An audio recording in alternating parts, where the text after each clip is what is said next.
अफसोस इस बात का होना चाहिए कि 135 करोड़ की आबादी वाले देश के अंदर हमने 11 फुटबॉल खिलाड़ियों को तैयार नहीं किया। टेलीविजन के सामने बैठे हुए थे और हम ताली बजा रहे थे। खिलाड़ी कोई और था मैदान के अंदर, लेकिन हम खुश हो रहे थे कि देखिए कितना अच्छा गेम हो रहा है। कि जिसने कभी जिंदगी में कोई एक गोल नहीं किया वो फुटबॉल एसोसिएशन का प्रेसिडेंट, जिसने कभी क्रिकेट बैट नहीं पकड़ा वो क्रिकेट एसोसिएशन का प्रेसिडेंट हो गया है। इसीलिए हम आपसे अनुरोध करेंगे, एक नियम बनाइए, राजनेताओं को खेलों से दूर रखिएगा, तब जाकर हमारे खिलाड़ी दुनिया के ऊपर राज करेंगे। बातें बताना चाहता हूं।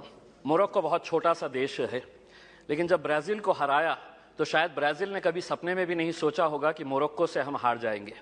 मेसी की अर्जेंटीना को जब सऊदी अरब ने हराया तो अर्जेंटीना ने कभी सोचा भी नहीं होगा कि सऊदी अरेबिया हमें इस तरह से हरा सकता है करके। लेकिन ये दोनों टीम्स, चाहे वो मोरक्को हो या सऊदी अरेबिया, जब मैदान में उतरे होंगे, उन्होंने पिछले 5 सालों से लगातार मेहनत कर रहे हैं ये सोचकर कि हम उतरेंगे तो हम जीतेंगे करके। हमें 135 करोड़ की आबादी वाले देश के अंदर हम लोग क्या कर रहे थे उस वक्त? हम टेलीविजन के सामने बैठे हुए थे और हम ताली बजा रहे थे।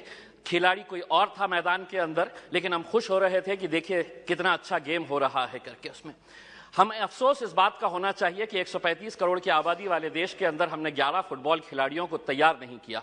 उस दिन सारे देश ने इस बात का चिंतन किया और हमने भी सोचा, यकीनन आपने भी सोचा होगा कि कहीं ना कहीं कुछ हमारी खेल नीतियों के अंदर कुछ बदलाव लाने की जरूरत है, वरना 135 करोड़ देश की आबादी अगर हम एक टीम तैयार नहीं कर रहे हैं तो कुछ ना कुछ कहीं ना कहीं गलत हो रहा है। इस बात का एहसास हुआ है और शायद वही एहसास को लेकर आज हम सभी लोग यहां पर इकट्ठा हुए हैं।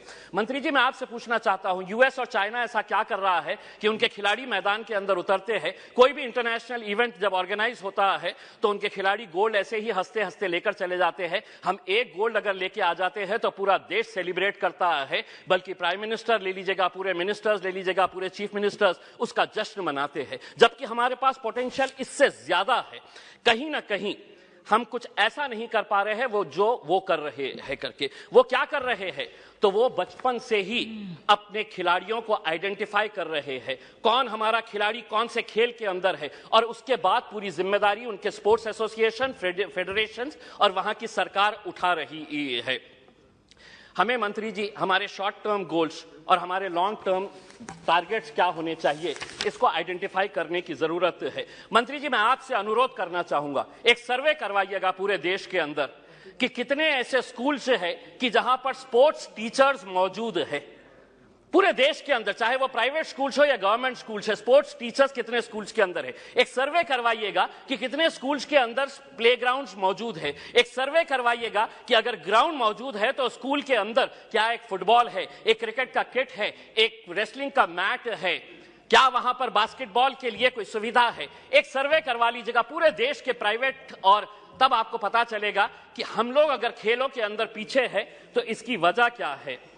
अध्यक्ष महोदय, मैं आपसे के जरिए मंत्री जी से यह अनुरोध करना चाहूंगा, 75 साल देश के आजादी के हो गए हैं, हम वैसे भी करोड़ों रुपया ऐसे वैसे कामों के ऊपर खर्च कर रहे हैं। मंत्री जी ये जिम्मा उठाइएगा कि 75 साल देश की आजादी के मौके के ऊपर हम हर स्कूल को एक स्पोर्ट्स किट प्रोवाइड करेंगे, जिसके अंदर एक फुटबॉल रहेगा, एक रेसलिंग का मैट रहेगा, एक बैडमिंटन के लिए, वॉलीबॉल के लिए जो नेट लगता है वो रहेगा। अध्यक्ष महोदय, एक मिनट, मैं सिर्फ सुझाव दे रहा हूं, और उसके ऊपर लिखिएगा कि अगर खेलेगा इंडिया तो जीतेगा इंडिया। उसके ऊपर आपकी तस्वीर लगाइए, आदरणीय पंतप्रधान जी की तस्वीर लगाइए, और एक 75 साल का तोहफा बोल के देश के तमाम स्कूल्स को आप ये दीजिएगा। हर राज्य के अंदर 4 कम से कम स्पोर्ट्स यूनिवर्सिटीज होनी चाहिए। मेरे शहर के अंदर थी, पूना वालों ने उठाकर उसे पूना लेकर चले गए।